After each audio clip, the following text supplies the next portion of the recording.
আসলে পুরো ম্যাচটা একটা বয়লিং পয়েন্টে এসে গিয়ে দাঁড়িয়েছে। বয়লিং পয়েন্টে এসে দাঁড়ানোর কারণটা হচ্ছে যে এই ম্যাচটা বেসিক্যালি একটা টুর্নামেন্টের ফাইনাল হলেও এই ম্যাচটা কে জিতবে সেটার উপর ডিফাইন করবে এই দুই টিমের মধ্যে কে সিজনটা সুন্দর করে শেষ করবে। কারণ এখন আপনি যদি বার্সেলোনার সাইড থেকে দেখেন, বার্সেলোনার এখন ট্রেবল জেতার সুযোগ আছে। সো এটা তাদের ফার্স্ট স্টার্ট হবে ট্রেবল জেতার পথে।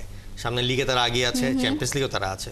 অন্যদিকে আপনি যদি রিয়াল মাদ্রিদের ব্যাপারটা দেখেন, রিয়াল মাদ্রিদ কিন্তু এখন শুধু এই কোপা ডেল রেটা জিততে পারবে, আর এখনও 4 পয়েন্টের গ্যাপ আছে হচ্ছে আপনার বার্সেলোনার সাথে।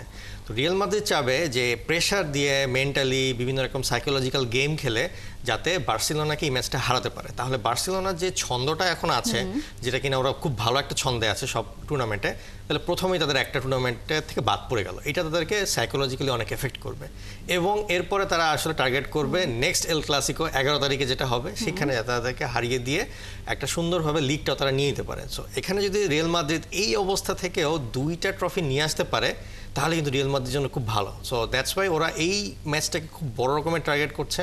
তার আগে একটু সিচুয়েশনটাকে আনস্টেবল করার চেষ্টা করছে এরকম বিভিন্নভাবে আশপাশ থেকে। সো এগুলো পার্ট অফ দ্য গেম। কিন্তু দিন শেষে ঘুরে ফিরে ওই যখন বাঁশিটা বাজবে, ওই 90 মিনিটস বা 120 মিনিটস যাই হোক না কেন, ওই সময় আসলে সবাইকে তার এবিলিটি দিয়ে পরিচয় দিতে হবে যে কে জিততে যাবে।